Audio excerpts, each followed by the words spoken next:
Street, and this is your BMB coronavirus report for Saturday, April 18th. And this is the end of the 5th week since we began following the stay-at-home order.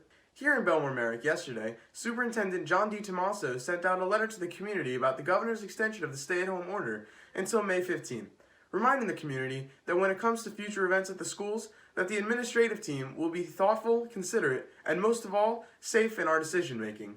Closer to home, Congresswoman Kathleen Rice took to Twitter to remind people in the area who were in need of assistance that they now may qualify for food benefits through the NSAP program. You can visit their website for more information. Now let's check in with our BMB reporters around the district to see how the coronavirus is affecting their neighborhood. Week 5 of the coronavirus shutdown is over, and we are now entering into our 6th but in no way final week. We've seen lots of ups and downs this week, with many members of our community suffering from the virus, whom we are all thinking of. Throughout the past week, I myself have learned how to think smaller. I understood the numbers and how they were affecting people all over the world, but I didn't stop and think that people in my community and their families are immediately being affected by the virus.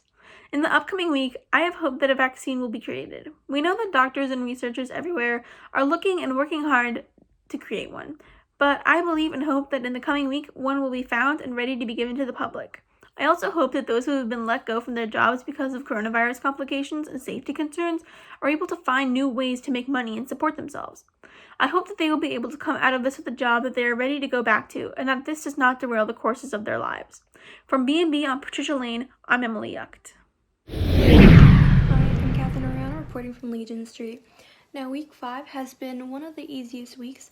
Teachers are starting to lay off and giving less homework. And throughout the 5-week span, I've learned that I can learn a new language within 3 weeks, which is amazing, have to say. And my hopes for the upcoming weeks are that we do, and I hope we end up in school, and just to end the year off with everyone, and for the seniors to have their last senior experience. But I hope that our government chooses the right decisions. Whatever they pick, it's their choice. From Legion Street, I'm Katherine Orellana. I'm Thomas Petraitis here on Greenbrier Lane after week 5 of the coronavirus shutdown. Not much has changed over here. It's been pretty average the whole 5 weeks. Something I learned about myself over the past 5 weeks is that I kind of do well with change.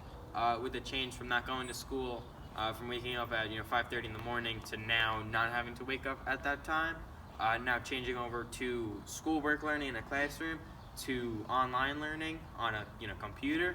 It hasn't been too bad, but I feel like I definitely learned that I do a little bit better than others do with change. I hope over the upcoming week we get more news about finding a cure for the virus, definitely, and possibly being able to get back to school. I think a lot of people are in need of that and definitely want that to happen.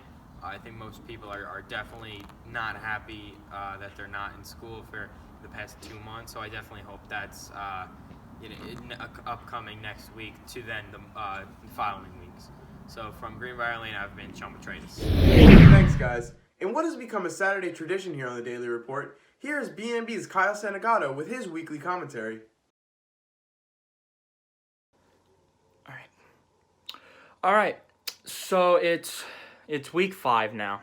It's been 5 weeks since the shutdown started, and it looks like, at least according to the new information that I've been given, we're going to be out for another 5 weeks until May 15th. So it's a long time.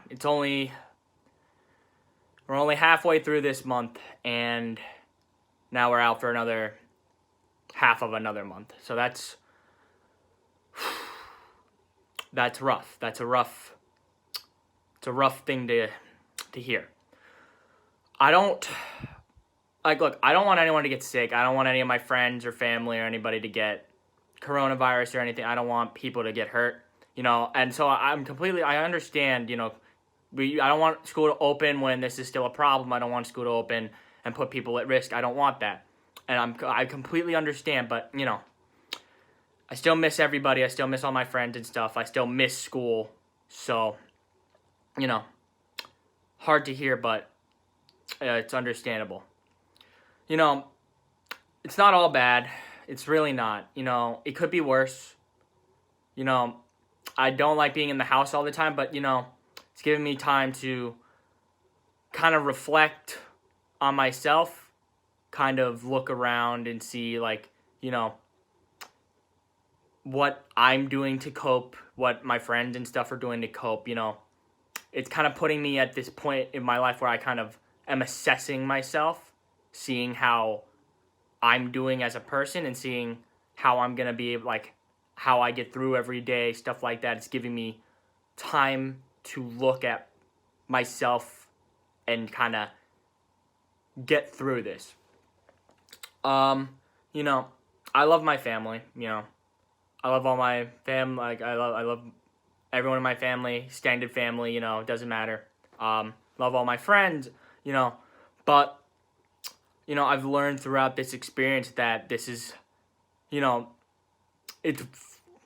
I've never really had worries about family members before, you know, like, I've never really had to worry about them, because I've always known, like, my family's pretty good about being safe and cautious and stuff, but this stuff is thrown a curveball in that, because I have nurses and doctors in my family, my aunt, my cousins, you know, some of them are nurses, some of them work in hospitals, some of them work as care providers.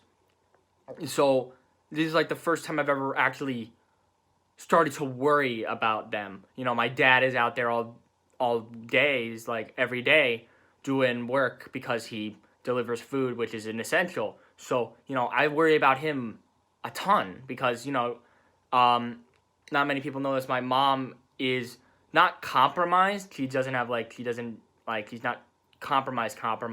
Like, it's not like he's going through chemo or anything, but has respiratory problems. He has a cough a lot of the time.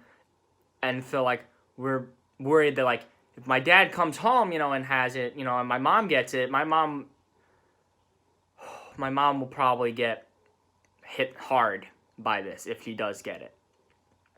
And that's something that I definitely worry about quite a bit.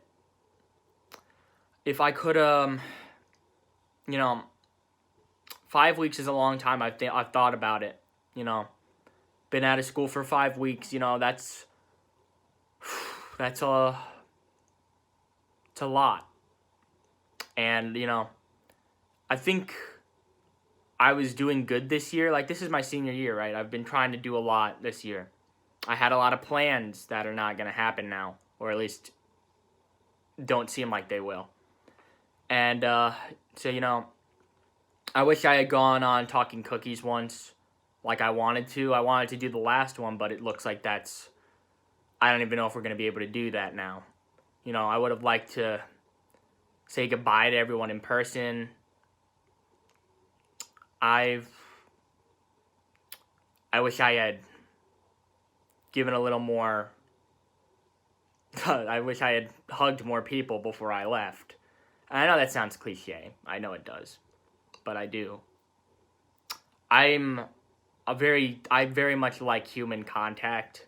And, you know, hugs are a big part of that for me. Anybody who knows me knows I like hugs. And I can't hug anyone right now. I can't even give handshakes right now. And it's hard.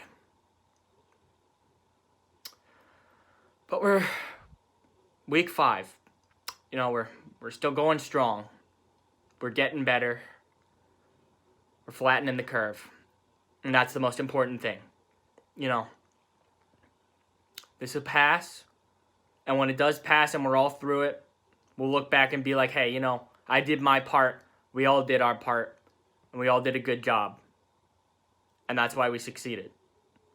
And that's what matters. That's what counts. So for those of you who have health providers, for those of you who have people out working, you know, worry. But, you know, sacrifice is sacrifice, and we gotta band together and do our part. Thanks. From BMB, I'm Kyle. And this has been another commentary from me. So that'll do it for another episode of the BMB Daily Report. Be sure to subscribe to BMB to get the latest on all that is going on around the district during this difficult time. To the members of our community and of our family who are struggling today, know you are not alone. For BMB, I'm AJ Freed. Stay safe, Mepham.